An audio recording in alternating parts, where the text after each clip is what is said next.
All right, let's talk about Australia's latest political drama, the Great Deportation Debate, starring none other than Peter Dutton.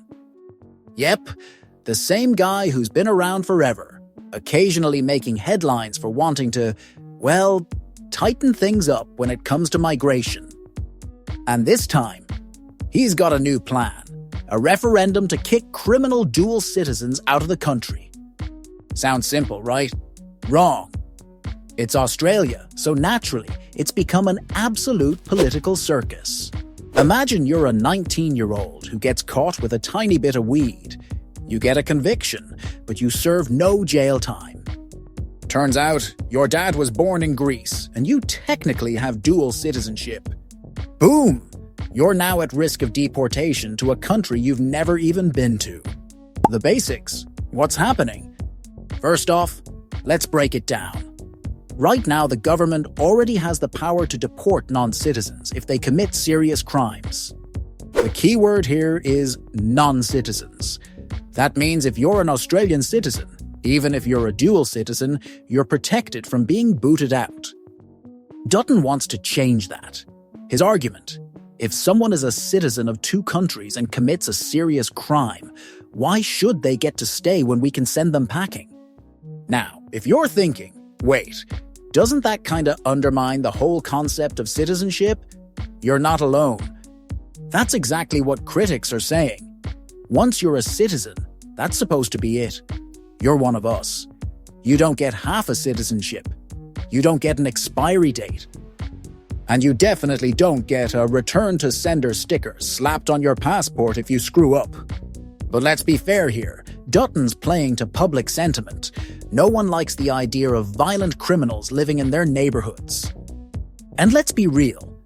If the news says someone committed a horrific crime and then mentions that they also hold citizenship in another country, people start asking, why are we keeping them here?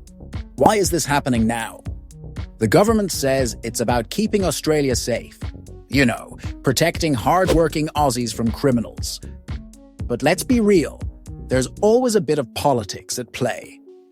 Dutton and his crew have been hammering this tough-on-crime narrative for a while, and nothing says tough like deporting people. It's a nice, neat little policy that looks good in press conferences and makes for dramatic headlines. That's where the debate gets spicy. On one hand, you've got the good riddance crowd saying, if you betray the trust of the country, why should you stay? On the other hand, there's the this is a dangerous precedent group arguing if citizenship isn't permanent, then what does it even mean? And here's where things get even messier. Who decides what counts as a serious crime? Are we talking only violent offenders, or does this expand into other areas? And if we start stripping people of citizenship, where does it stop? What if another government down the line decides to widen the scope? You get into some pretty murky territory really fast. There's also the question of practicality. Let's say Australia strips someone of their citizenship and tries to deport them. What if their second country refuses to take them? It's happened before. Some countries don't exactly roll out the welcome mat when you try to offload convicted criminals onto their doorstep. So then what? Do we end up with stateless criminals stuck in limbo? Australia doesn't have a great track record with that kind of situation. Just ask the folks still stuck in the immigration detention. Who gets targeted? Now, if you're a dual citizen, this should make you a bit nervous. And if you think, oh, but I was born in Australia, don't get too comfy. You'd be surprised how many people are technically dual citizens without even realizing it. Maybe your parents were born overseas. Maybe you were born overseas but grew up in Australia. Maybe you just happen to have a passport from another country because your grandparents were from Italy and you thought it'd be cool to get cheaper flights to Europe. Under this law, that little second passport could suddenly make you deportation material if you ever mess up. And let's be real, this is going to disproportionately impact people from migrant backgrounds.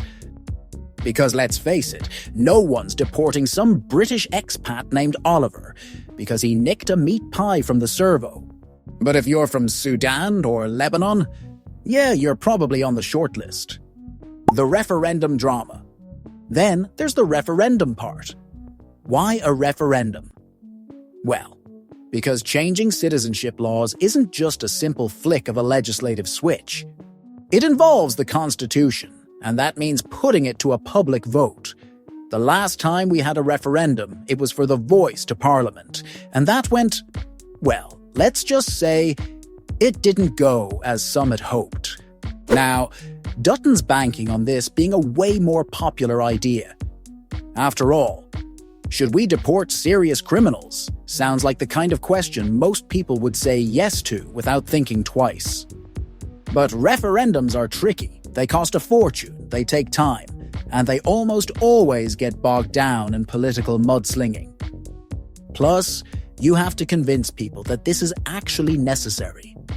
Critics are already saying, why are we spending millions on a referendum when we could just tweak existing laws?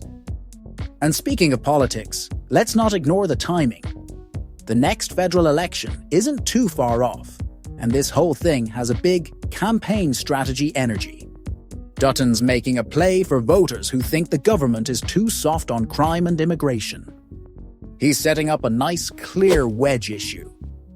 Are you for protecting Aussies from criminals, or are you against it? It's the kind of black and white framing that works well in political ads, but not so much in real life. The government, led by Anthony Albanese, is basically rolling its eyes at this whole thing. They're arguing that this is just political theater, and that existing laws already give them the power to deal with dangerous criminals. Plus, Labour isn't super keen on throwing another referendum at the Australian public so soon after the last one flopped. So what happens now? Well, we get months, maybe years of debates, fiery headlines, and a whole lot of noise from both sides. If the referendum actually happens, it'll be a battle of messaging. Dutton will sell it as common sense. Labour will call it unnecessary and expensive. Experts will warn about unintended consequences. And the Australian public? Well, we'll get another chance to argue about something that isn't cricket, footy, or whether pineapple belongs on pizza. At the end of the day, this is less about crime and more about control. It's another example of how easy it is for politicians to use law and order as a way to seem tough while ignoring the deeper issues. If we really want to tackle crime, maybe we should be investing in education, community programs, and support services instead of just throwing people out like an overcooked sausage. So, where do you stand? Is this a logical move to protect Aussies from criminals, or a dangerous path that turns citizenship into something conditional? Either way, grab some popcorn, because this debate is just getting started. If you liked this video, give it a thumbs up, hit that subscribe button, and maybe even turn on notifications. Unless you're too busy checking if you have a second passport. Catch you next time. That will be all in this video.